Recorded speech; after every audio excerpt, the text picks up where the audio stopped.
Hi student, alpha classes 111 में आपका स्वागत है। जैसा कि हमने बताया था कि कक्षा 12 की वीडियो की लगातार सीरीज़ हम आपको बताएंगे। पहला वीडियो था आवेश पर, हमने आवेश को बताया, फिर मूल आवेश के बारे में हमने चर्चा किया, फिर आवेश की परमाणुकता बताया। आवेश की परमाणुकता बच्चों हमने बताया था Q = यानी एक बात का ख्याल रखिए, इससे कुछ न्यूमेरिकल्स आते हैं और ये न्यूमेरिकल्स 4 प्रकार के आते हैं। बहुत इंपॉर्टेंट बात है, 4 प्रकार के। मैं हल्का बताऊंगा और बाद में लास्ट में जब ये चैप्टर ख़त्म हो जाएगा तब हम इस पर चर्चा करूंगा। पहला कैसे आता है कि किसी पदार्थ पर सामान्य अवस्था से 1000 इलेक्ट्रॉन अधिक हैं। ध्यान देना, कितने? 1000 इलेक्ट्रॉन, यहाँ बोल रहा है अधिक हैं, अधिक हैं। तो उस पदार्थ पर कुल आवेश तथा आवेश की प्रकृति बताई। तो पहली चीज़, उस पर आवेश हैं, अधिक है आवेश, इलेक्ट्रॉन अधिक हैं। तो अधिक का मतलब उसने कहीं से लिया, तो लेने वाले पर हमने बताया था इसके पहले वाली वीडियो में ऋण आवेश होता है।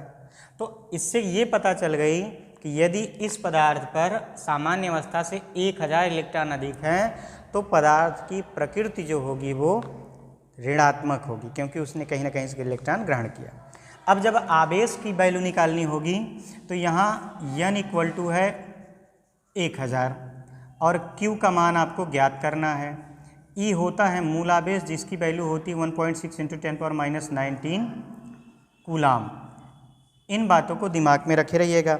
हर हाल में जब आप इसको हल करेंगे तो Q = N ही है, तो N का वैल्यू दिया है, E का वैल्यू दिया है, आप हल कर लेंगे। ये पहला टाइप हो गया।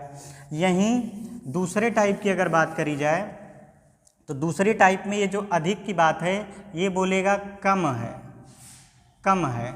तो प्रकृति और आवेश बताइए। तो आवेश तो आप इसी आधार पर निकाल लेंगे, लेकिन प्रकृति के लिए परिवर्तन हो जाएगा। कम का मतलब होता है त्यागा, और त्यागने पर धनावेश। तो ये तो कल का बात था, लेकिन आज का जो बिंदु है वो महत्वपूर्ण बिंदु है और कक्षा 12 की हैसियत से ये पहले चैप्टर का पहला महत्वपूर्ण बिंदु है, कूलाम का नियम। कूलाम का नियम बच्चों 2 बिंदु आवेशों के बीच लगने वाले बल की व्याख्या करता है। अब हमने बताया था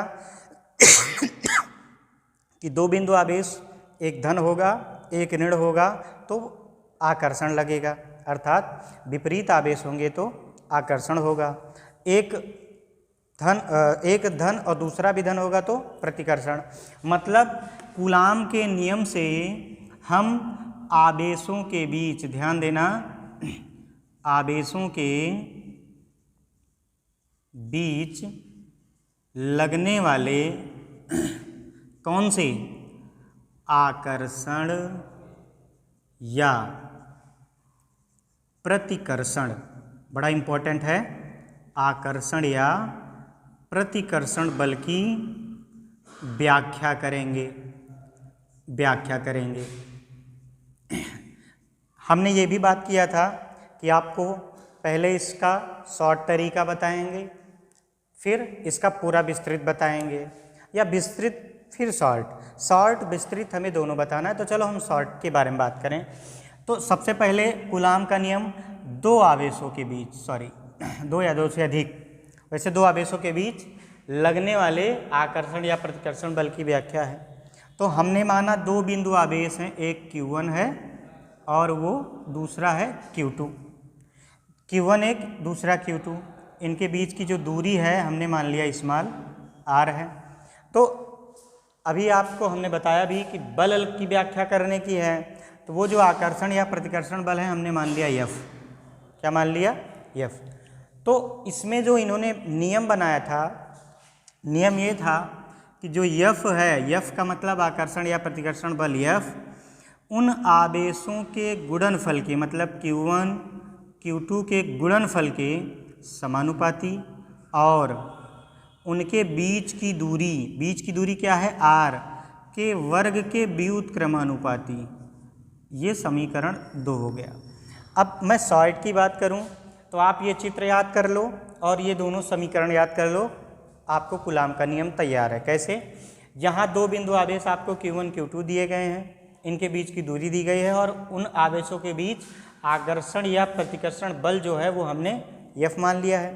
तो जो F है वो दो विशेष बातों पर निर्भर करता है। पहली बात क्या है कि F जो है Q1 और Q2 के गुणनफल के समानुपाती होता है। मतलब जो दोनों बिंदु आवेश हैं, अब ये समान आवेश भी हो सकते हैं, विपरीत भी हो सकते हैं, लेकिन शर्त क्या है? समान होंगे तो प्रतिकर्षण बल हो लगेगा, अगर विपरीत हैं तो आकर्षण। इस बात का बहुत ध्यान देना है। दूसरा, जो बीच की दूरी है उसके वर्ग के व्युत्क्रमानुपाती होता है। अब इन दोनों समीकरण की अगर बात करी जाए बच्चों, तो समीकरण 1 और 2 से, अब मैं विस्तृत इसको शॉर्ट से विस्तृत लेके जा रहा हूँ 2 से। तो आप जानते हैं कि जब संबंध कई होते हैं तो उनमें जो कॉमन बातें होती हैं उनको हम एक बार लिखते हैं। तो F यहाँ कॉमन है, मतलब दोनों में है, एक बार लिखा। प्रोपोर्शनल मार्क दोनों में है, एक बार लिखा। ये आपका अंश में है, मतलब Q1 Q2। ये आपका हर में है, मतलब R²। अब बात अगर अगली करें तो हमने बताया था, और आप लोग नहीं जानते हो तो जान भी लीजिए, कि जब भी प्रोपोर्शनल हटाया जाता है तो दो बातें घटित होती हैं। पहली तो इक्वल का मार्क लगाया जाता है जब भी प्रोपोर्शनल हटता है। इसके अलावा वैज्ञानिक द्वारा निर्धारित जो भी भौतिक राशि लिखी जाती है या जो भी राशि लिखी जाती है वो कांस्टेंट होती है, नियतांक। तो यहाँ F = K × Q1 Q2 / R²। तो देखिए इक्वल के बाद जो लगा है वो क्या लगा है? K। तो K क्या है? नियतांक। तो लिखेंगे जहाँ K एक नियतांक है, जहाँ K क्या है? एक नियतांक है। थोड़ा सा ध्यान देना बच्चों, हो सकता है नीचे दिख ना रहा हो एक लाइन, तो मैं सही से बता दूं। और ये जब इक्वल टू हटाया जाता है प्रोपोर्शनल हटाया जाता है तो F = K Q1 Q2 / R² लिखा जाता है। K क्या है? एक नियतांक है जिसका मान क्या होता है? 9 × 10⁻9 न्यूटन मीटर² प्रति कूलाम²। ये कैसे हो गया जी? चलिए मैं बताता हूँ। K का जब मात्रक निकालोगे तो ये R यहाँ मल्टीप्लाई होगा और Q1 Q2 आके डिवाइड होगा। तो F का होता है न्यूटन, R दूरी है, R² है तो मीटर², ये डिवाइड हो जाएगा तो Q1 Q2 दोनों का कूलाम² हो जाएगा। लेकिन शर्त क्या है? नियतांक K के स्थान पर 1/4πε0 या ε0 लिखा जाता है या रखा जाता है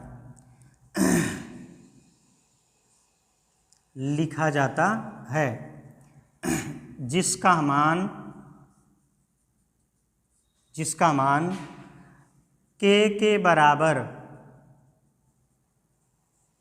अर्थात 9 × 10⁻9 वही न्यूटन मीटर² प्रति कूलाम²